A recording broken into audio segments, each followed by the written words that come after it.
I'm pleased to announce that Ollie Marmol will be the 51st Cardinals manager. As you know, Ollie has spent his entire career in the Cardinals organization as a player, manager, coach, and 3 years as our Major League bench coach. He has excellent working relationships with players, coaches, and staff at all levels of the organization. We believe Ollie possesses strong managerial skills that will allow for the Cardinals' success to continue well into the future. So Brian, I'll turn it back to you. Okay, thank you, Bill. Joining us today, of course, Bill, who you just heard from, and Cardinals President of Baseball Operations, John Mozeliak, and Vice President General Manager, Michael Gersh, and then our special announcement, which Bill just made, the newest manager of the St. Louis Cardinals, Ollie Marmol. Now we'll turn it over to Cardinals President of Baseball Operations, John Mozeliak. Good morning. Exciting day for the St. Louis Cardinals. As we sit here today, like many of you, I did not think we'd be introducing a new manager for the 2022 season, but here we are. Perhaps the simplest question is, why Ollie Marmol? So let me try to answer that. Ollie understands what we've been trying to do, what we need to do, and what we want to do in the future. Ollie has a long history of being part of the St. Louis Cardinals organization. Drafted by the Cardinals in 2007, coaching and managing in the minor leagues, first base coach and bench coach at the major leagues. He has learned from so many talented baseball people. He has excellent relationships throughout our entire organization. He is interested in both traditional baseball values as well as the modern tools that are available today. Now, many of you are still confused on why we are here in the first place. Perhaps our explanation on this was a bit vague, but it had to be made. So let me give you some details behind this. We had internal issues we felt we could not resolve. We felt the best path forward was to make a change for the organization, regardless if it was not a popular one. We did not take this lightly.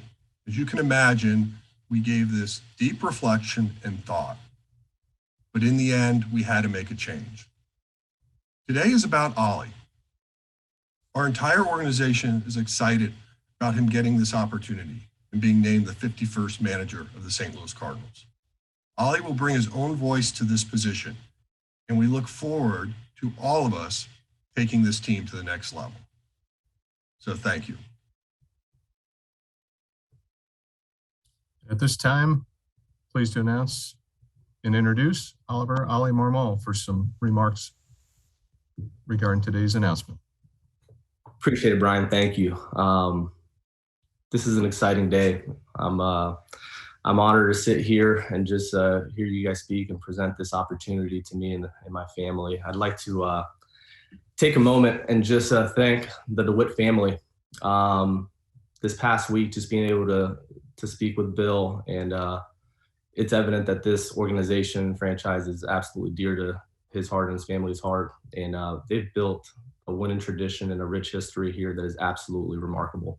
For them to trust me to be a caretaker of that is incredibly humbling. So thank you for that. I'd also like to thank Mo and Gersh for your continued trust.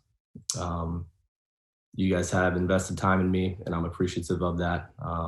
Being able to strategize with you on how to build upon the success that this organization has had and how to move it forward it just energizes me. It really does. And I look forward to doing that alongside both of you. So thank you. I'd also like to take a minute to thank some of the mentors that I've had within this organization that have made this opportunity possible. And that being Gary LaRock, Mark DeJohn, and Mike Shildt. The three of them have invested heavily, not only in their time and energy, but also their wisdom, and have allowed me to be equipped for this opportunity and are supportive of the opportunity that's at hand now. So I'd like to take a minute and just thank them, and I'll continue to build upon what I've learned from them in order to move this forward. So thank you. I'd also like to take a minute to thank my family. My parents, my brothers, the sacrifices that have taken place early on in order for this to be real are numerous, and I'm thankful for that. And last but not least, more important than anybody I've named, my wife.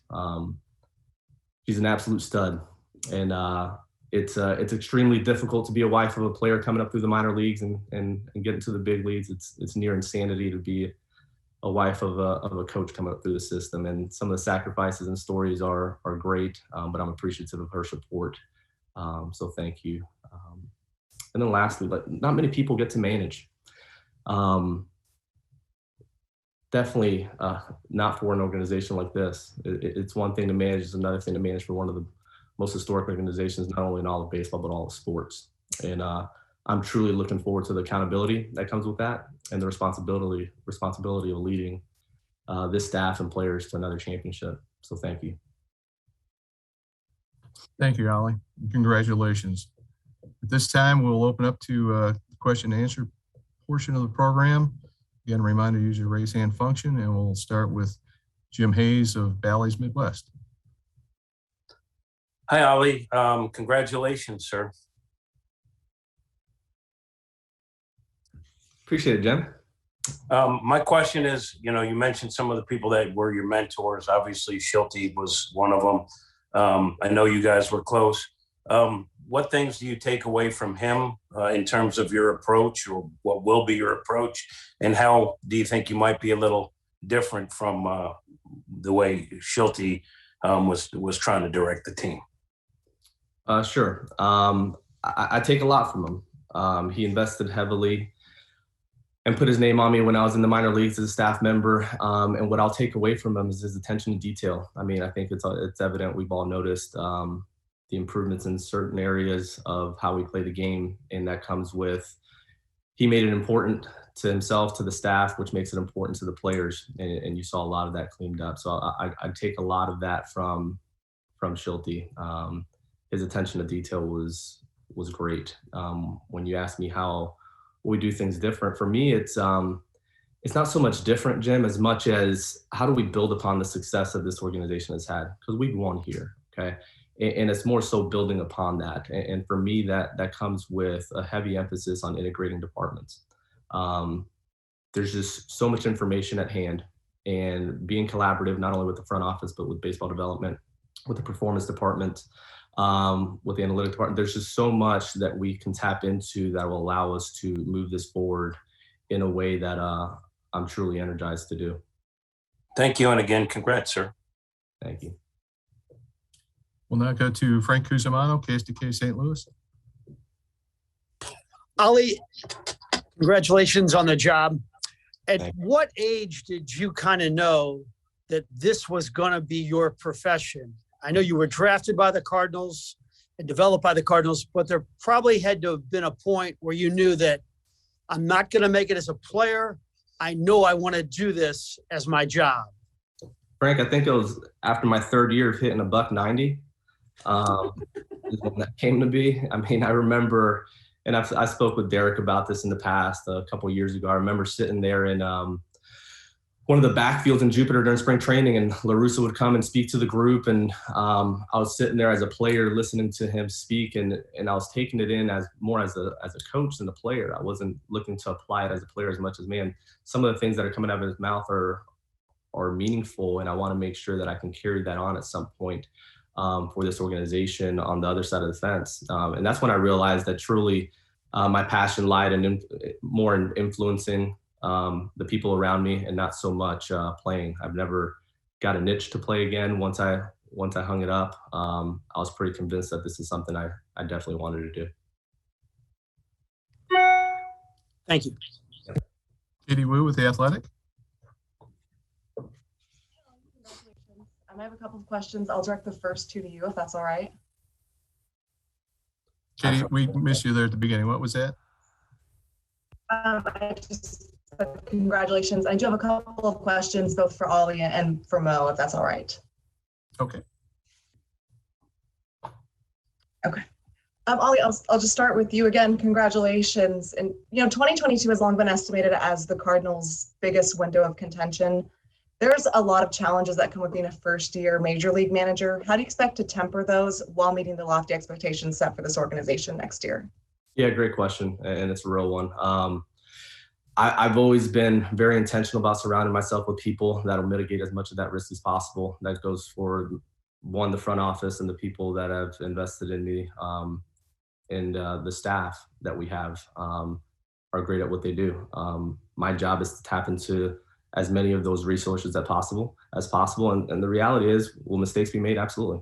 But finding solutions in real time and patching it is part of the gig. So as far as first year manager, it comes with its challenges. I'm looking forward to it. I'll be intentional about getting ahead of the curve. But I'm definitely excited.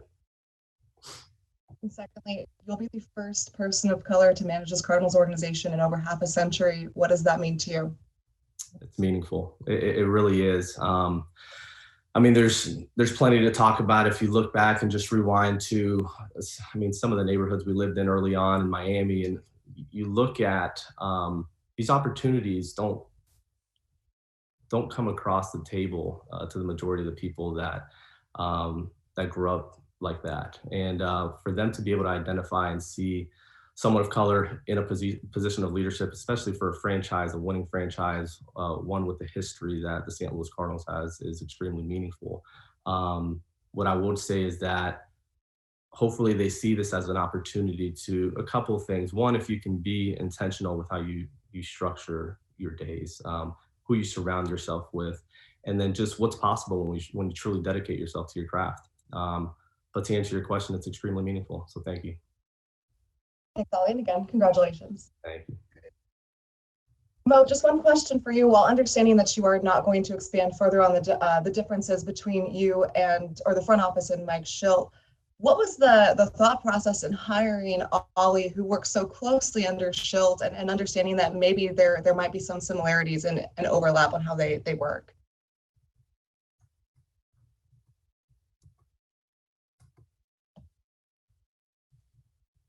So overall, obviously, when you look at Ollie's career and his career development, there's a lot of connections and dotted lines to a lot of the similar mentors. And so when you look at where we are today, though, as I stated when we opened this, was that Ollie's going to have his own voice. He's going to be able to put his own fingerprints on this. And ultimately, you hope and expect that he learned to do things in his own way, and one that he has a lot of confidence in. And so I think the easiest takeaway for you might simply be to say that I think Ollie learned a lot, he saw a lot, and now he has an opportunity to grow from that. Thank you.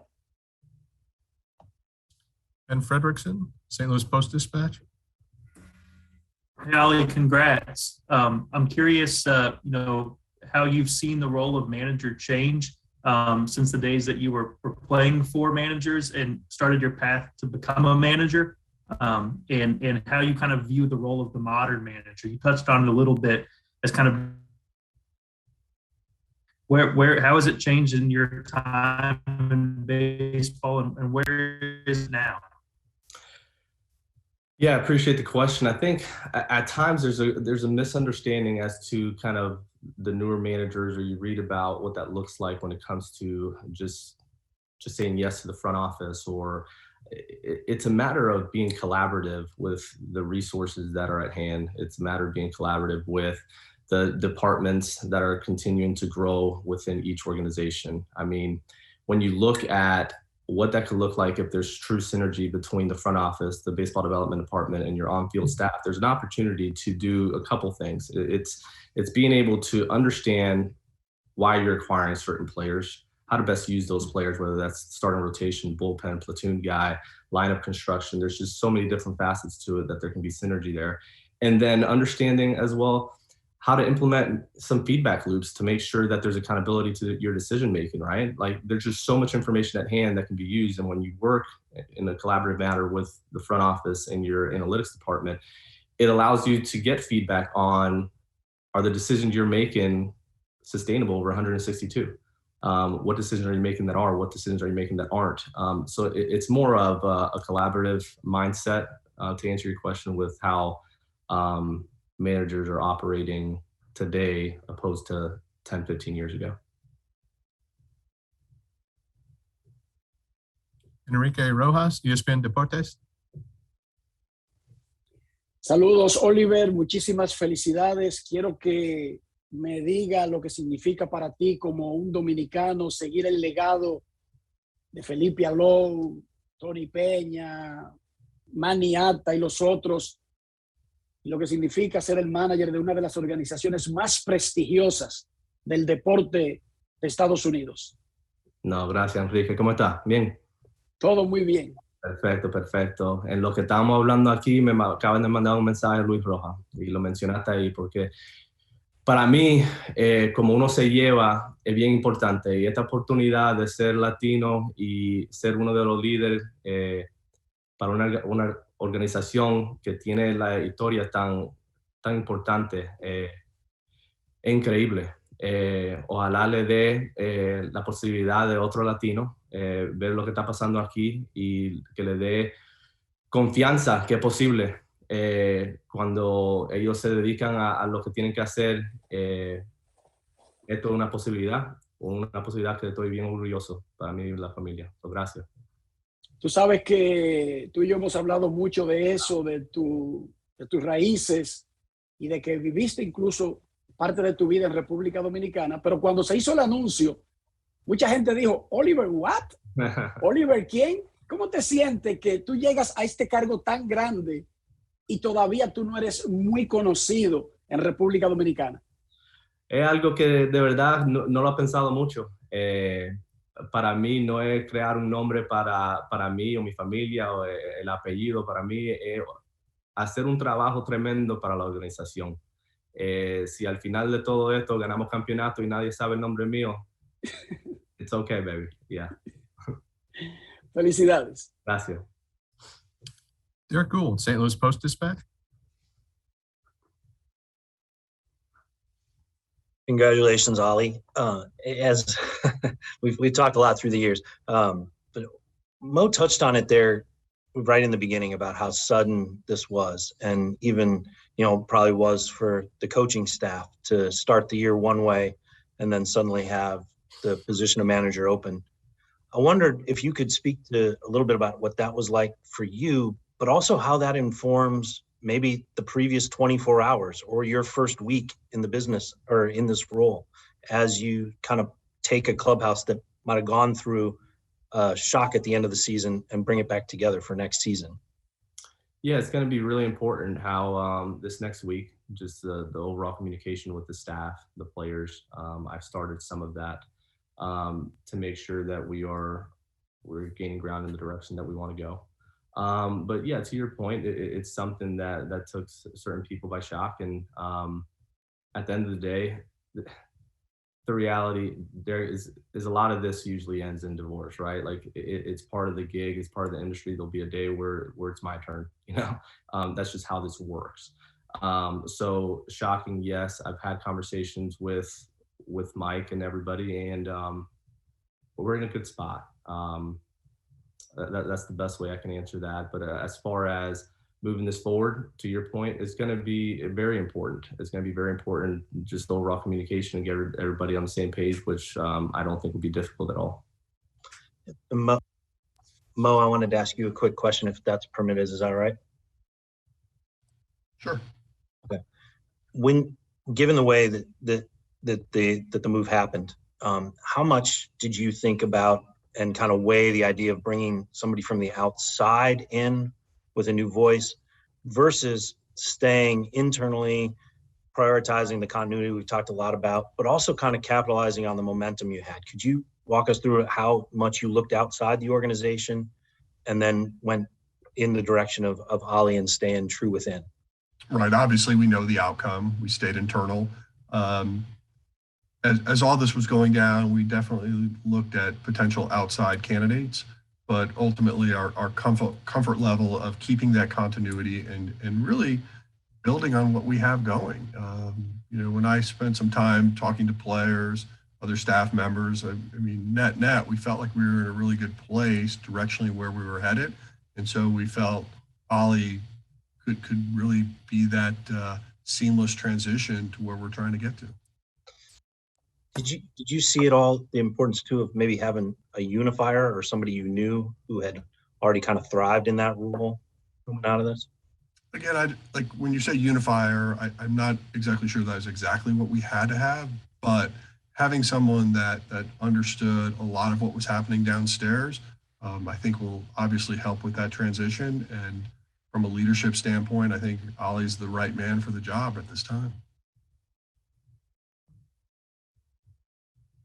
Randy Carricker, ESPN 101 St. Louis. Ollie, congratulations. You're going to be managing a couple of guys that were playing in the majors before you were even drafted. How do you go about that? Mo just talked about leadership. How do you go about leading guys like Waino and Yadi Molina? Great question. And the way I look at that, I've never thought of my age as something that has an impact one way or another, positive or negative. I think when it comes down to leadership and just overall having the respect of that clubhouse, a couple things come to mind. And for me, that's if the player knows that you care, if the player knows that you're prepared and you have your thoughts organized when you approach them and you can make them better, they listen to you. And on the other hand, if you're not prepared, if they know you don't care and you're more worried about yourself than them, and you can't get them better, they don't listen to you. So for me, age isn't an impediment there. It's just a matter of preparation, organization, and making sure that you're intentional, that every time you have a conversation with one of them, that you know exactly how you want them to experience that conversation and walk out of the room knowing. If you do that well, you earn their respect. And it takes a while to earn that, and you can lose it pretty quickly. So leadership for me is more about the intentionality behind that more than just the age. Yeah. Okay, great, thanks. And Mo, one quick one for you. Dave Roberts mentioned last week when the Dodgers were going to start an opener, he said, hey, I have one vote here. Can you talk, Mo, to the level of autonomy that you want your manager to have, and about the collaboration that on a daily basis, putting together lineups and determining at 2 o'clock what'll happen in the 7th inning, things like that? Well, I think we'll keep doing it the way we always have. We've given the manager a lot of autonomy on how he thinks about lineups, how he thinks about using his pitching staff.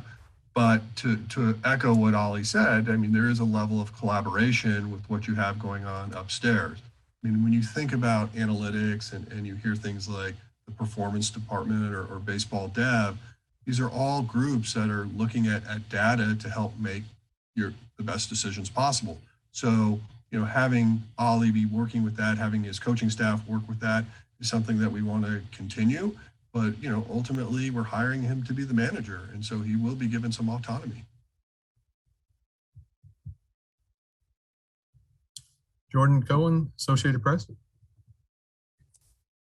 Hey, Ollie, congratulations again. I was wondering if you could speak to, after what happened with Mike, I mean, obviously these jobs are very precious and difficult to get, but after what happened with Mike, did you have some questions that you needed answered when you started talking to Mo and everybody within the organization about the job? We had some really good conversations right after, and it was more so what the organization was looking for out of this position. There was clarity to it in the way it was described to me by Mr. DeWitt, by Mo, by Gersh. And after our initial conversation, there's very little questions I had as to how to execute my job and what they actually wanted. So I would say there was complete clarity to that once we got on the phone. Thanks. Absolutely. Benjamin Hockman, St. Louis Post-Dispatch. Congrats, Ollie. Wanted to ask just the idea of field managing, in-game managing. How much, can you describe the role of the analytics in decisions you make at the snap of a fingers compared to the decisions you make with analytics with who should play left field, who should come out of the pen, things like that? Yeah, sure. I mean, there's a preparation that goes into it. So when you say like in the moment, I think those are still prepared prior to the game starting for what situations may present themselves and then how to go ahead and make the right decision once they do. When it comes to the lineup construction and things of that nature, I think there's enough information out there for us to be able to optimize our lineup. Sure, there's certain guys that prefer to hit somewhere in the order, but the majority of them, when you look at it, there's an opportunity to optimize the lineup on a daily basis. Will there be continuity to it? Yes. But when I say optimize, depending on who we're facing, it could look different on a daily basis. That's just part of the gig. When it comes to in-game decisions, they're just, I mean, you can get as detailed as you want.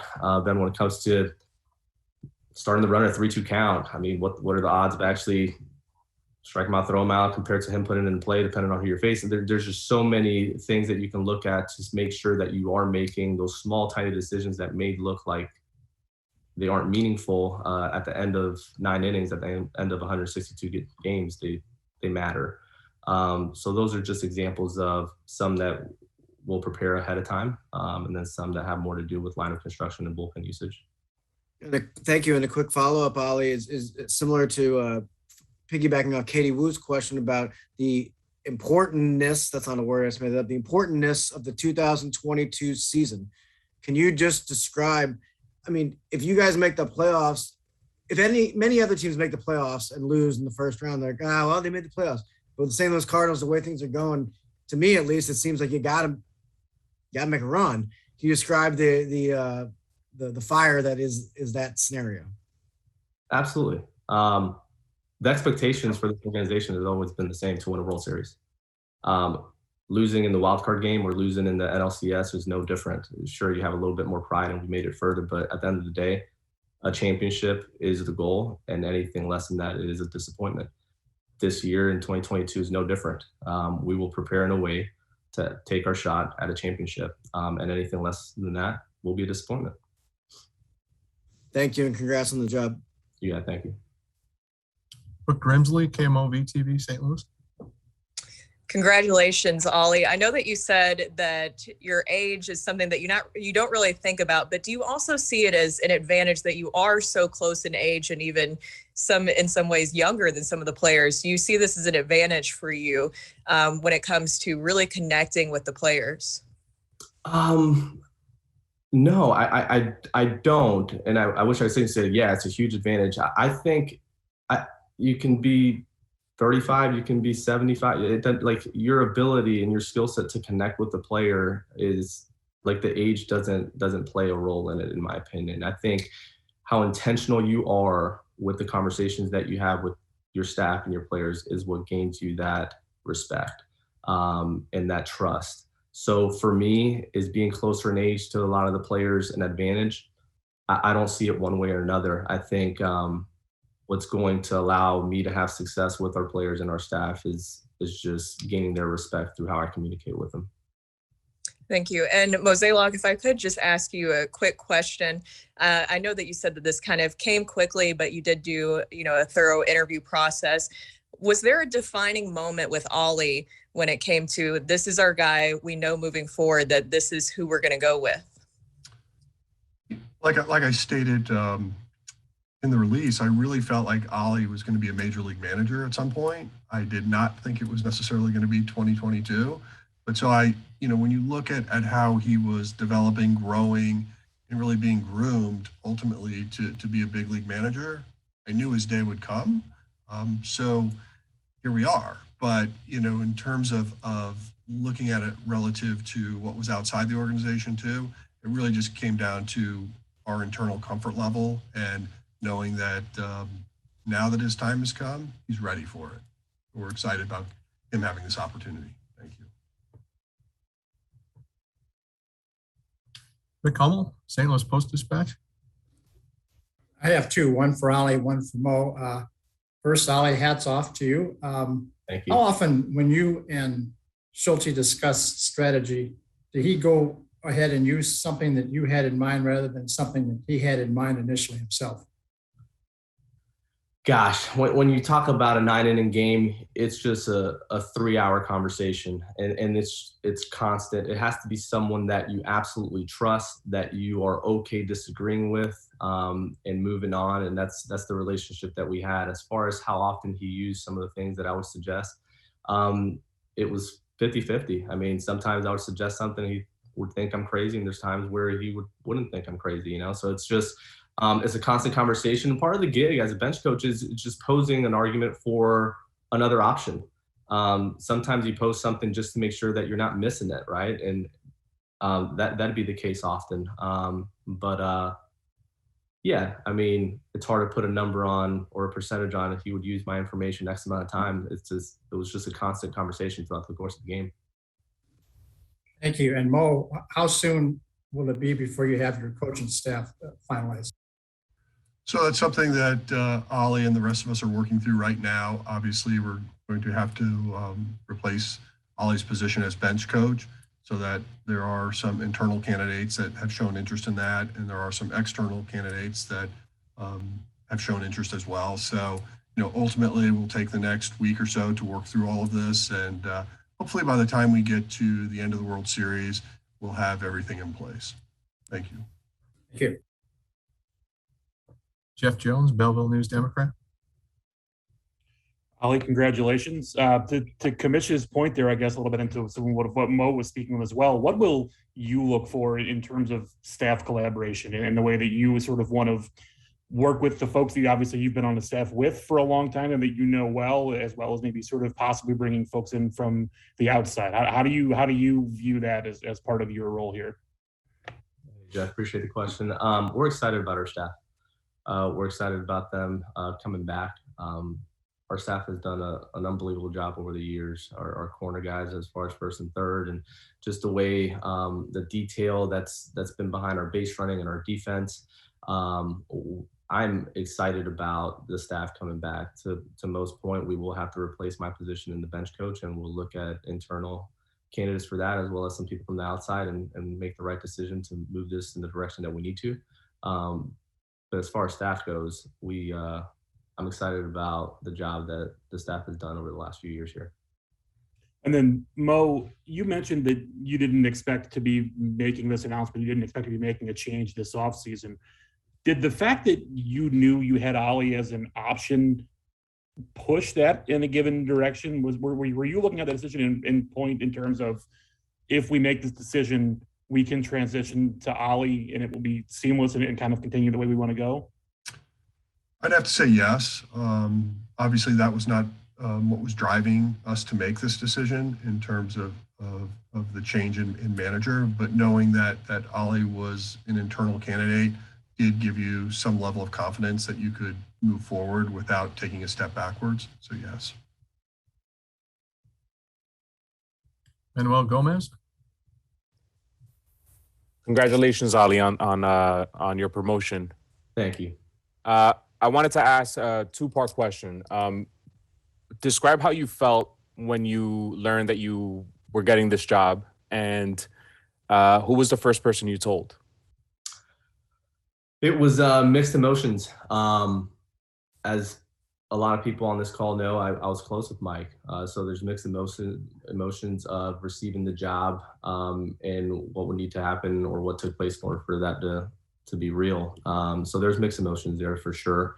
To answer your second question, the first person I told was my wife. We talked through that and the opportunity, and we were excited about it. But overall, mixed emotions. It was good to be able to, once everything got cleared up and we came to terms to have that conversation with Mike and received his support for moving this organization forward. And yeah, we're excited. Martin Kilcoyne, KTVI, St. Louis. Hey, this question is for Mo. Mo, based on everything you said about how it came up quickly, is it fair to say when you got on the plane in LA, headed back to St. Louis, you were not planning on a managerial change? If you're trying to recreate a timeline, I would say that's true. Yes. Okay. You're accurate. Okay. And then what would you say about the narrative? How it's the front office calls all the shots, or the evolution of the baseball manager. What do you think is accurate there? And is some of that misstated? I think that's being unfairly mischaracterized for sure. I feel like, when you look at our front office, do we try to be progressive? Yes. Do we try to use current tools that are available to make our decisions? Yes. But I also feel, and I think Ollie could attest to this, that we do give the clubhouse some autonomy in how they think about decisions and ultimately how they make decisions. So I think that narrative that we've been reading a lot about or hearing a lot about is not accurate. Again, I know that we've been a little vague on the details of this, but as I stated earlier, this is really about Ollie. I think this is an exciting day for the Cardinals, and I really want to embrace that moment. And a question for Bill. Bill, just give us your take early on with Ollie, how you've seen him sort of grow up in the organization.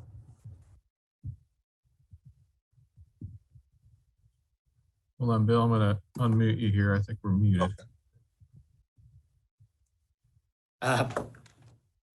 There we go. What I said was it was very impressive. You know, he transitioned at a young age into coaching and managing, and became a bench coach at a very young age. So, you know, it was clear he had the talent and you know, the baseball knowledge to move him up the line that quickly. I mean, he was a very young bench coach.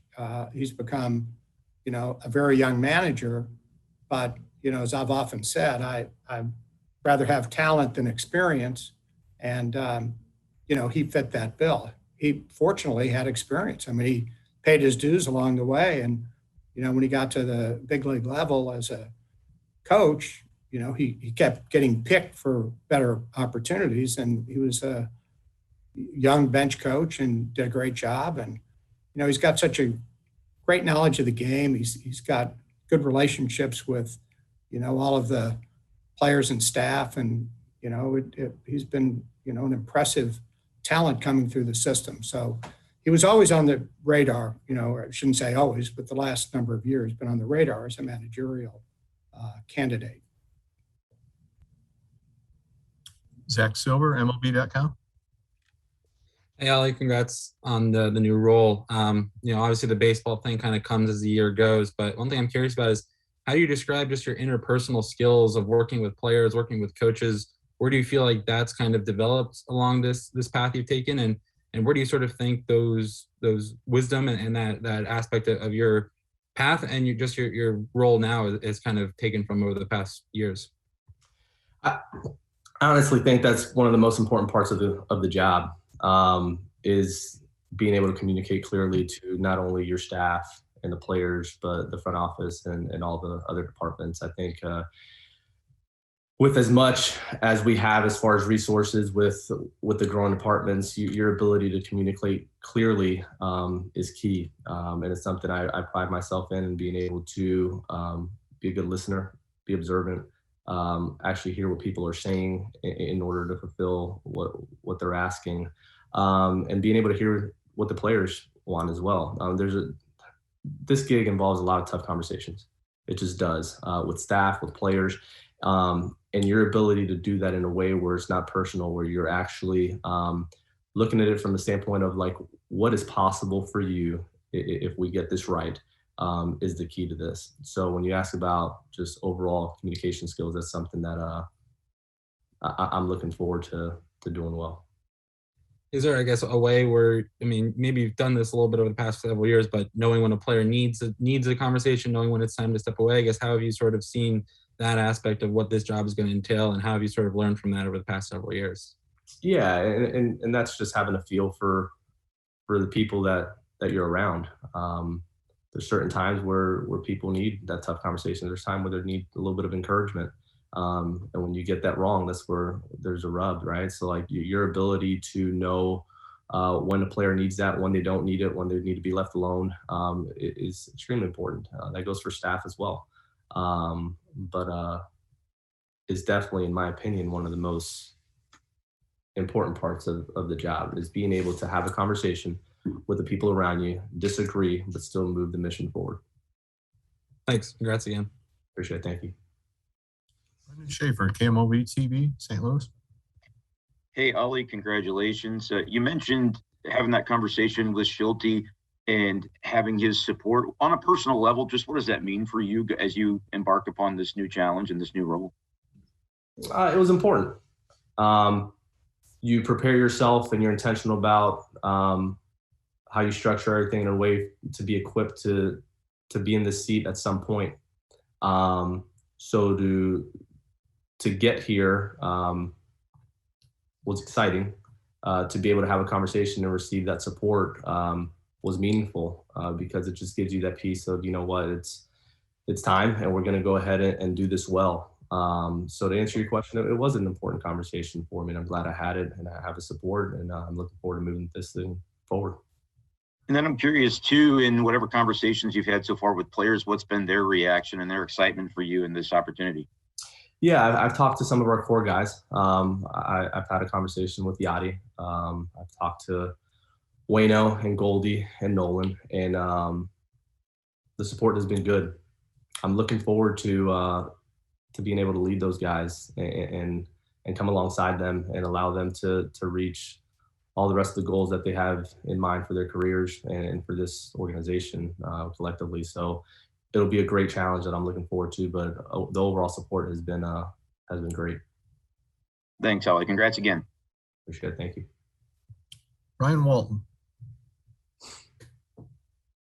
Congratulations, Ollie. Thank you. This is a question for Mo. Mo, you and Mr. DeWitt have been consistent talking about the importance of the organizational philosophy to develop within and the continuity. We've seen the last couple of bench coaches obviously be promoted upward. As you're looking at the new bench coach, how do you weigh the importance of maintaining that continuity with the opportunity to bring in another voice from the outside? Well, I think it's a fair question, Brian, and one I don't know if we have the exact answer to yet. Obviously, having that continuity is a nice asset when you're thinking about growth opportunities for people internally. But there is the value of having somebody come in with an outside voice that might be able to really improve upon our product, if you will. And so I think that's just something that Ollie and the rest of the group, we just need to work through. Obviously, we do feel we have some internal candidates that would make quality bench coaches. But ultimately, we just got to decide what makes the most sense for us as we start to think about 2022. Thank you. Thank you. One quick question for Ollie too, please. Ollie, you mentioned Gary LaRocque and Mike Shildt and Mark DeJean as your influences, your mentors coming up. Now that you'll be a major league manager, whom will you rely on for advice? I think the three you just mentioned will always be resources to me. I have other people outside of the game from a leadership standpoint that have played a big role in me being able to do what I've done up to this point that I'll continue to rely on. So between those, I feel really confident in being able to continue to develop as leader and just being held accountable to the responsibilities that come with this gig. Thank you. Absolutely. Okay, we'll take a couple more here. We're coming up on about 45 minutes. Brandon Kiley, ESPN 101 St. Louis. Yeah, this one's for Ollie. Just a quick question. Can you describe what your relationship is like with Jeff Albert and how long that relationship goes back? Absolutely, Brandon. Gosh, I've known Jeff for a long time now. Me and Jeff are good friends. He was when he was with the Cardinals, I believe in 2008, we were together. Both of us lived in Jupiter during the off season and spent a lot of time together. Our family spent a lot of time together. Even when he was with Houston, we spent a good bit of time together in Jupiter. I've recently moved up north a little bit, and he's done the same. But as far as knowing each other, it's been a while. My relationship with Jeff is a good one, and I'm looking forward to continuing to collaborate with him as well. As a quick follow-up, how would you say your hitting philosophies align? Yeah, great question. I think if you just look at the game and where the game's headed and you look at the teams that are in the playoffs and what they do well, it's been stated quite a bit throughout the year what that philosophy is. I mean, you have to drive baseball, you got to walk, you got to be able to do those things. Holistically, I think being well-rounded is also part of this, but as far as do my views align with Jeff's, to answer your question? Yes, they do.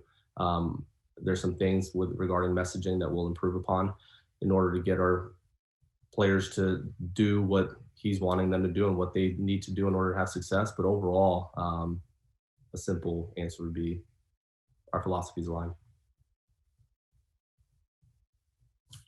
Ben Frederickson, St. Louis Post-Dispatch.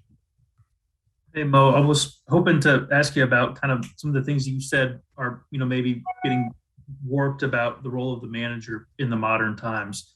I guess the traditional sense has been the front office manages the roster, the manager manages the games. And maybe that's an outdated way of phrasing it. Is the better way to say it, the conversation includes all pregame, and then once the game starts, the game's in the manager's hands and it's discussed afterwards, or kind of what is the proper way to view it if the view is outdated? Yeah, so I don't think like our front office is overly active with how you're thinking about like pregame preparation or even like what Ollie was trying to articulate is when you start the game, there's almost like a script on how you want to think about following it. You know who's available, who isn't, in certain scenarios, if you're winning, who you're going to use versus if you're losing. And all that we try to do from the front office standpoint is give these guys the tools in the toolbox to help make the best decisions. If they want to have like an open discussion on how we think about bullpen usage or starting pitcher usage, we certainly will welcome that, but we're not like running downstairs and I'm not throwing a piece of paper on his desk saying like, this is who you're going to put in the lineup today. This is what your order is going to be. And this is who you're going to close the game with tonight. Like that just doesn't happen. This is much more organic. We just want to give our major league staff resources that allow them to make the best decisions possible. And obviously from a analytical standpoint, we have the horsepower up here to help them do that. And, obviously, as Ollie has stated, we want it to be a collaborative environment. We want it to be one that is a two-way street and one that we can have just open conversations on this. And that's what we're going to welcome. And, candidly, we've had that in a lot of ways. So, not a lot's changing there. It's ultimately going to be just, giving them the tools to make the best decisions. Thanks. Thank you. Benjamin Hockman, St. Louis Post-Dispatch. Ollie, I wanted to ask you this real quick. We know about your relationship with many of the Cardinal mentors and Oquendo and Dijon and the people you've mentioned. May I ask, who are some of your baseball mentors from before entering pro ball? Man, that's a good question. A couple people come to mind that helped in my development early on. John Pulowski is one of them, who was at the College of Charleston during my time there. Matt Heath is another one. Chris Morris. I mean, there's a list of people that poured into me early on, and one of the most meaningful ones was Scott Foxhall as well. So these are some of the names that have been influential in getting me to pro ball and showing me kind of what it looked like to be able to sustain a career there, and how to carry myself that aren't part of the Cardinal organization. Yeah. Thank you. Yeah, I appreciate the question. And Brendan Schaefer, did you have one last question before we wrap up here? Okay. All right. Well, thank you, everyone. Thank you, Bill, Mo, Gersh, and to Ollie, congratulations. We're all excited for you, and everyone have a wonderful day, and we will talk as we go into the off season later.